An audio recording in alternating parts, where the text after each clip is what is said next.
But what a pleasure to see you again and to see all of you good friends.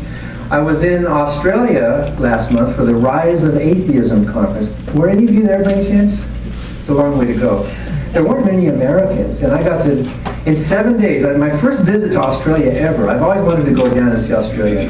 And so I got to go for this conference, and in 7 days I had 8 events, 4 speeches, and 4 debates.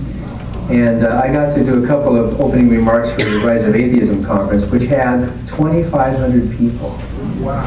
And you know what? It's the same feeling as this room. It's the same kind of, can I borrow the word spirit? The same feeling of being in a place where you're not afraid to say whatever the heck you want to say. And I pointed out, well, I guess I'm one of the token Americans here at this conference, because people from all over the world. And I pointed out that I actually do represent America in many different ways, although my mom has a little bit of Apache blood. She's mainly Swedish and Spanish. My dad is an American Indian. And the land that this hotel is sitting on, do you know who the land used to belong to originally? The Lenape Indians. That's our tribe. My dad is a Lenape Indian, so I and my brothers and my kids are Lenape Indians. We're a really smart tribe. We're the tribe that sold Manhattan to the Dutch for $24. And my brother Daryl says, and by the way, Daryl runs our FFRF forum. He's a volunteer worker for that. My brother Daryl and my brother Tom and I were talking about that. I said, Daryl, you know, maybe we could just give the $24 back and get our land back. After all, we could say that that's our holy land. Right? Our God gave us that land as a holy, and there are holy places there. They're kind of concreted over, but they're still there. And all these recent settlers that have come in the meantime, we could just move them out and say, you know, God, we have this evidence that this is our land. And Daryl says, no, that's not going to happen. Why don't we just settle for the Trump Tower, you know, something like that. And my brother Tom said, you know what we should do, what we really should do? We should get on a boat and go over and discover Europe. We should land there and say, look what God gave us. This is, you people that are here, sorry, this is our land, you can all move out. Well, the Australians were too polite to say it, but I mentioned that I'm sure they were all thinking, what the heck is wrong with America? And my suggestion was that the difference was that Australia and America were both settled by rejects from England.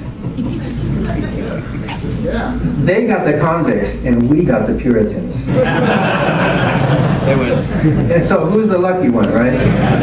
Australia had first choice. Is that it? When I landed there on a Wednesday night, and the very next morning, my first day in Australia, I was just looking around like, wow, this is cool. Everything was different. Like the very next morning, I debated the Archbishop of Sydney. His name is Cardinal Pell, George Pell. He's a cardinal, which means that if the current pope does resign over this big scandal, what chance of that is there of happening? But if he does, something does happen to him, Cardinal Pell would be in the pool of the next pope. And there were all these nuns in the audience and people dressed up in clerical or whatever, and a whole bunch of Catholics, and then a bunch of Protestants, and a whole bunch of atheists too. And the atheists were maybe like 30% of that audience, and they were quite expressive, which was really fun. And the debate was, without God, we are nothing. That was the debate. And I don't think it bothered him so much that I was criticizing God. I mean, I'm an atheist, right? But when somebody asked me a question about Mother Teresa, boy, that really got under their skin. How dare I say anything about Mother Teresa? But you know what I think really bothered him the most, and I could sense this, was being treated like an equal. He called me Dan, and I called him George.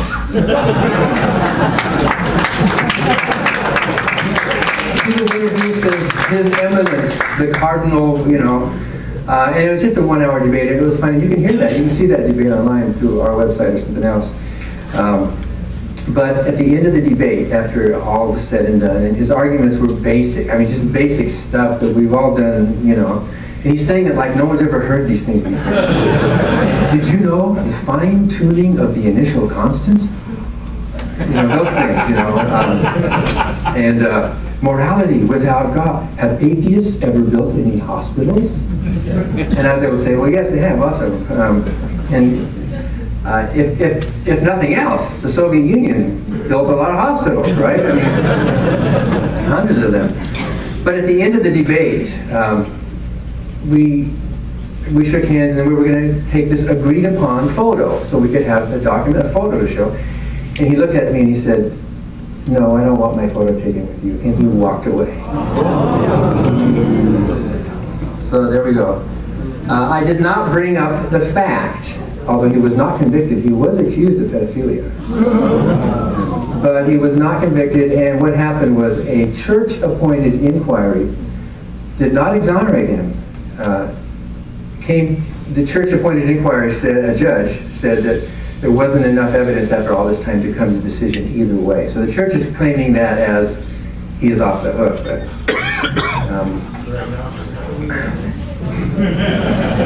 yeah, now they need evidence.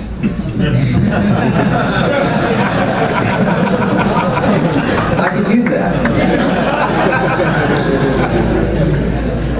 So I did 3 more debates, so that's 82 debates. I'm going for quantity over quality. But it sounds like a lot of debates, but the first one was 85, so that's 25 years and spreading them out and learning.